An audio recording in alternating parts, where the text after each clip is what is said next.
Allah Jalla wa Ala l'éprouvera. Il l'éprouvera afin de savoir est-ce qu'il est véridique ou menteur.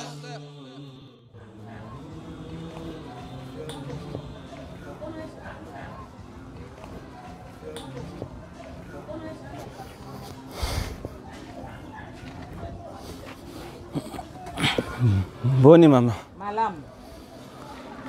Nikwa bonini. Azana nzala. Ozana nzala? J'ai apporté un peu du riz là pour qu'on puisse faire à manger tout à l'heure, Inch'Allah. Salam alaikum wa rahmatullahi wa barakatuh, mes frères et sœurs. En voyant la maman en train de coiffer la petite sœur, ça me fait rappeler une histoire au temps de Pharaon. Il y avait une dame, c'était la coiffeuse de la fille de Pharaon. Et cette histoire, machallah, elle est magnifique. C'est une histoire qui nous fait méditer, nous fait comprendre l'importance de din, l'importance de la religion. Comment le croyant doit sacrifier tout ce qu'il a pour la religion d'Allah subhanahu wa ta'ala. Il doit être prêt à sacrifier tout ce qu'il a pour la religion d'Allah. Et on va raconter ensemble cette histoire pour qu'on médite ensemble cette magnifique histoire que j'aime bien raconter.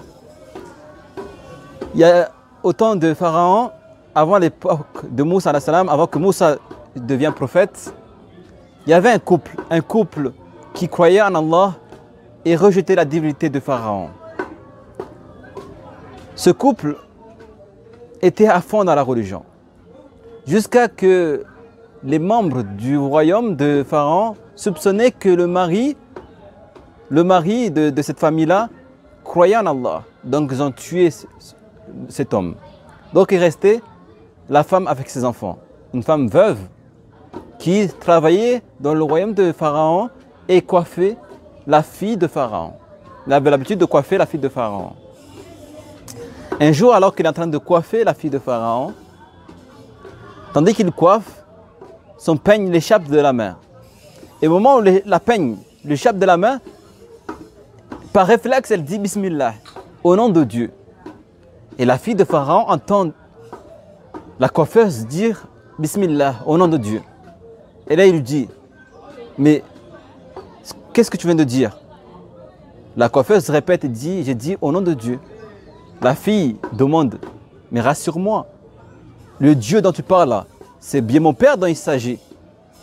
Le nom de Dieu dont tu parles là, que tu viens de prononcer, c'est bien mon père. La femme, elle qui ne voulait pas se mettre en danger et mettre en danger sa famille, alors qu'il vient de perdre son mari, a eu un moment de réflexion. Elle s'est dit, si elle dit que c'est Allah, alors il risque de perdre son travail et se mettre en danger.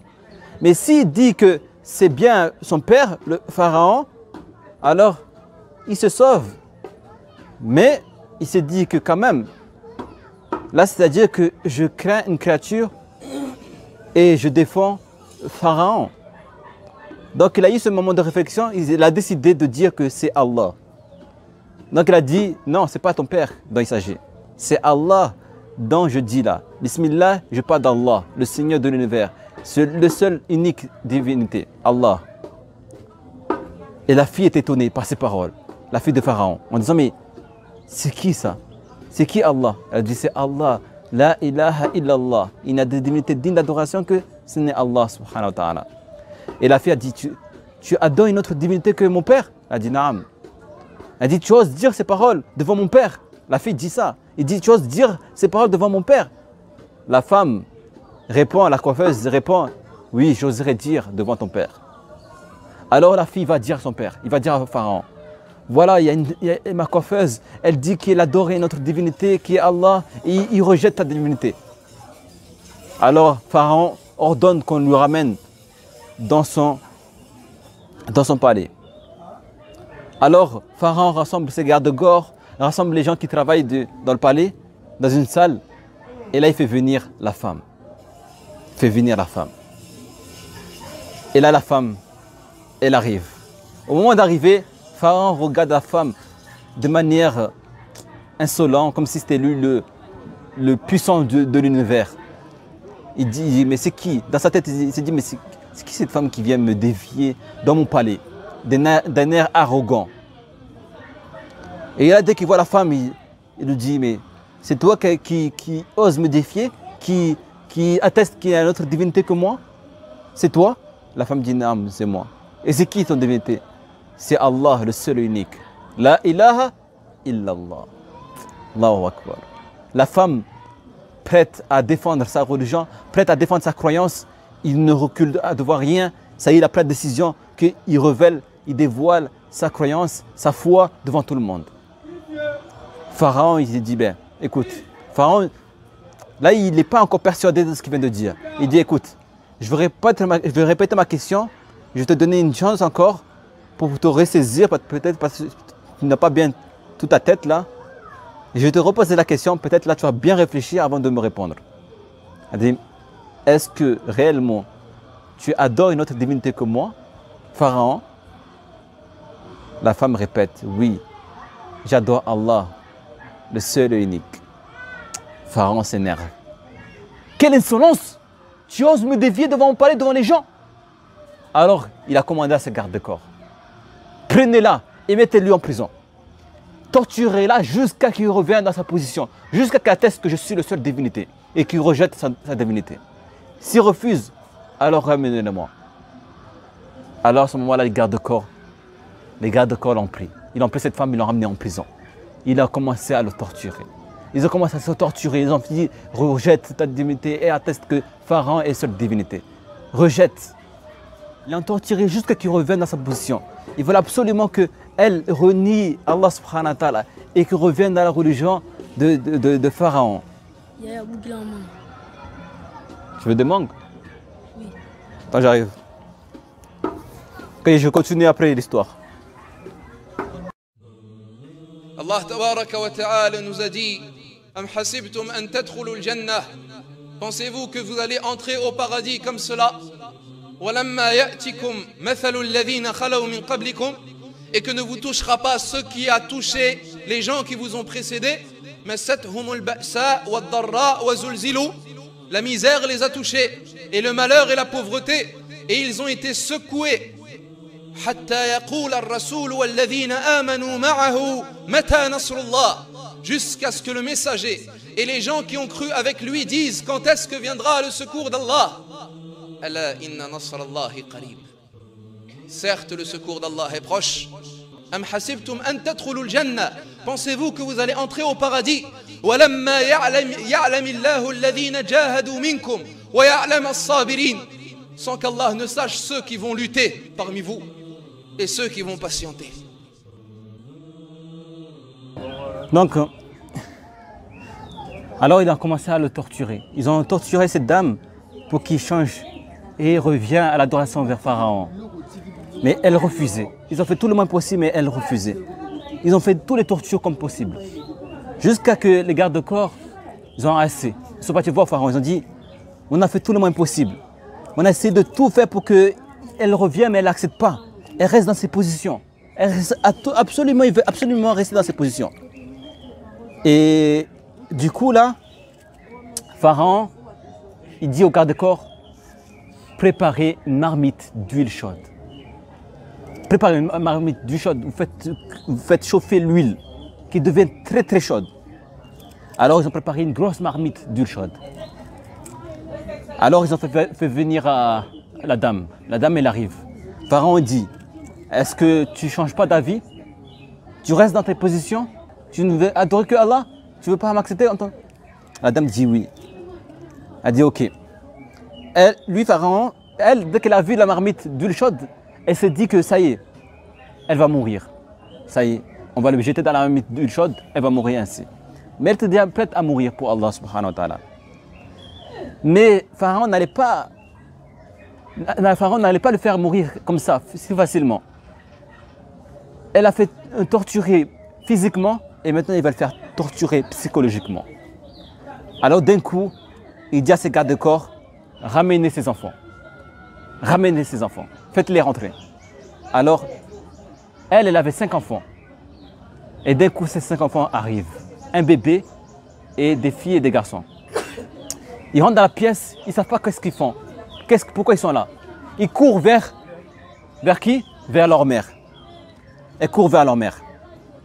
Dès qu'ils arrivent, leur mère le prend dans les bras, ils prennent leurs enfants dans les bras et ils se disent, subhanallah, ça y est, ils voient que ces enfants sont là, là le pire, il n'arrête pas de s'imaginer le pire.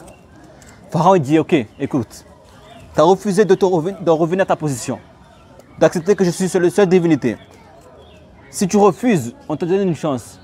Si tu ne reviens pas vers la croyance que je suis la seule divinité, alors on va mettre des enfants dans la marmite d'huile chaude. Ils vont mourir devant tes yeux. Soit tu acceptes, soit tes enfants vont mourir dans la marmite d'huile chaude. Et là, la femme elle a dit, je ne peux pas revenir en arrière. J'ai décidé que Allah, et je dévoile ma croyance, ma foi devant tout le monde, Allah est le seul divinité. Alors Pharaon, il dit au garde-corps, prenez son fils, le plus grand, jetez-lui dans la marmite. Alors il en prit quoi? Il en prit son premier garçon. Il a commencé à le conduire où il y a la marmite. Le garçon essaie de se débattre. Le garçon essaie il essaie de ne pas. Le garçon essaie de se débattre. Le garçon veut absolument partir, mais rien n'est fait. Il le prend de force et le jette dans la marmite. Subhanallah.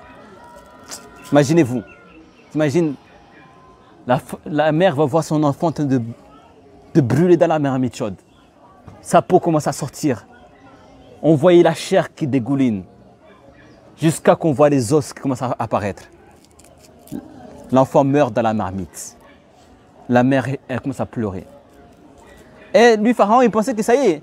Dès que la mère va voir sa mère, la mère va voir son enfant en train de mourir, qu'il va avoir peur, et donc il va avoir pitié de son enfant, donc il va revenir vers la croyance de Pharaon, d'adorer Pharaon. Et Pharaon dit, c'est bon, tu n'as plus de leçons, ça y est, c'est fini, tu acceptes que je suis cette divinité? La mère dit, non, c'est Allah, cette divinité, la ilaha illallah. La mère était déterminée, il était prêt à sacrifier ses enfants pour Allah, subhanahu wa ta'ala. Subhanallah. Regardez, ces mères qui avaient l'amour pour Allah, Dunya n'était pas touchée. Ils savaient que Dunya c'est éphémère. Dunya c'est rien, on va tous mourir. Ils étaient prêts à sacrifier. Ils savaient que leur vie, leur temps, leur argent, ça appartenait à Allah. Et regarde maintenant, beaucoup de femmes, comment ils délaissent Din pour Dunya. Ils abandonnent, ils enlèvent leur voile pour aller gagner un peu d'argent. Alors que eux, ceux qui nous ont précédés, on les a éprouvés. Leur vie pour Allah subhanahu wa ta'ala. Donc cette femme, subhanallah, cette femme, alors il a sacrifié. Ils ont pris ce deuxième enfant. Deuxième enfant, il dit tu refuses. Ils l'ont pris, ils l'ont mis dans la marmite. Ce deuxième enfant, ils l'ont mis dans la marmite. Pareil, elle est en train de brûler dans la marmite d'huile chaude. Sa mère assiste à ce deuxième enfant en train de mourir. Subhanallah. Alors il refuse encore. Troisième enfant. Jusqu'à quatrième enfant. Troisième enfant meurt dans la marmite. Quatrième enfant, c'est une petite fille qui est en train de, même pas 1 an, 2 ans, qui est en train de pleurer. Pharaon dit à ses gardes-corps, prends ces petites filles. La mère voit sa petite fille en train de pleurer. On va le jeter dans la marmite. Subhanallah. La petite fille est en train de mourir dans la marmite. Elle crie. La mère commence à pleurer énormément. Elle pleure énormément. C'est dur de voir une mère, ses enfants qu'il a nés. Et quand sa petite fille est morte dans la marmite, elle a commencé à se rappeler de ses enfants lorsqu'il jouait avec ses enfants. Lorsqu'elle était avec ses enfants, il jouait avec elle. Il y avait des souvenirs.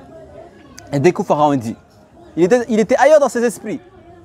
Pharaon dit, Boni. Dès que Pharaon dit, alors, tu as pitié de tes enfants? Tu as pitié de tes enfants maintenant? Il te reste un bébé. Il a pris son bébé dans ses bras. Il te reste un bébé. Et pitié de ton bébé. Tu n'as pas tous tes enfants. Reviens dans ta position. Crois que je suis cette divinité. Crois que je suis cette divinité. Mais rien n'est fait. La mère dit, là, je ne peux plus retourner en arrière. Allah, le seul divinité. La ilaha illallah. C'est ça le tawhid. Il avait le tawhid dans son cœur. Il n'était pas abandonné. Sa religion avait le prix. Malgré ses enfants mourir. Alors Pharaon dit, à ses gardes-corps. S'il refuse là, jetez-lui, elle et son enfant, son bébé, qu'il a dans ses bras, dans la marmite chaude. Imaginez-vous la scène. Et là, il est là. Il regarde son bébé. Il avait un moment d'hésitation. Malgré qu'il avait l'amour pour Allah, mais voir son bébé dans l'huile chaude, et elle aussi. Il a commencé à réfléchir. Il a commencé à... Et là, Allah subhanahu wa ta'ala a vu son cœur, comment il était. Son cœur bouillonnait de la foi. Sa foi bouillonnait dans son cœur. Il ne voulait pas lâcher facilement. Allah subhanahu wa ta'ala a produit un miracle pour la rassurer qu'il est dans la vérité. Allah va faire parler son bébé. Son bébé, il a pris son bébé dans ses bras. Son bébé va parler. Son bébé va dire quoi? Ô mère, ne t'inquiète pas, car nous sommes dans la vérité. Allahu Akbar. Le bébé va dire à sa mère, ne t'inquiète pas, nous sommes dans la vérité. Et dès que la femme entend son bébé parler, sa foi a augmenté encore plus. Il a dit, Pharaon, promets-moi une chose, que tu prends mes enfants, les os, avec mes enfants, que tu m'enterres avec mes enfants dans un seul endroit. Dans un seul endroit, je veux que tu m'enterres avec mes enfants. Et Pharaon a dit, ok. Alors de elle-même, il a pris son bébé. Et il s'est jeté dans la marmite chaude avec son bébé. Allahu Akbar. Regardez la foi de cette dame. Et Allah subhanahu wa ta'ala a élevé cette femme par rapport à sa foi. Et son histoire a été racontée par le prophète alayhi salatu wassalam. Il a sacrifié tous ses enfants pour Allah subhanahu wa ta'ala. Mes frères et sœurs, on sera éprouvés. Allah va nous éprouver. Allah dit Alladhi khalaqa al-mawta wa al-hayata liyabluwakum ayyukum ahsanu amala. Celui qui a créé la mort et la vie pour éprouver chacun de vous qui demeure en œuvre. Et Allah va nous éprouver. Pour voir celui qui est véridique. Celui qui est véridique dans sa foi, dans son iman. Et c'est pour ça que nous, Allah il va nous tester. Pour voir celui qui va abandonner sa religion, pour les biens de ce bas monde. Combien ils ont abandonné leur religion, leur obligation, leur sunna pour les biens de ce bas monde. Mais le croyant, c'est celui qui est prêt à sacrifier son argent, son temps, ses efforts pour Allah subhanahu wa ta'ala. Quand il sait que tout cela appartient à Allah. Et c'est pour ça qu'on a voulu faire cette vidéo pour qu'on prenne conscience de l'importance de notre religion, de din. Allah me dit wa ma khalaqtul jinna wal insa illa liya'budun. En espérant que cette histoire nous a augmenté notre foi et nous a permis d'avancer dans notre religion, de faire tawbah, de revenir vers Allah et de considérer Allah à sa juste valeur. Car Allah dit, ils n'ont pas estimé Allah à sa juste valeur. Subhanaka wa bihamdika ashhadu an la ilaha illa anta astaghfiruka wa atubu ilaik. Subhana rabbika rabbil izzati amma yasifun wa salamun ala al-mursalin walhamdulillahi rabbil alamin. وعرضوا على ربك صفا يومئذ تعرضون لا تخفى منكم خافية فتخيل رعاك الله الرجال والنساء حفاة عراة. قالت عائشة رضي الله عنها يا رسول الله الرجال والنساء ينظر بعضهم لبعض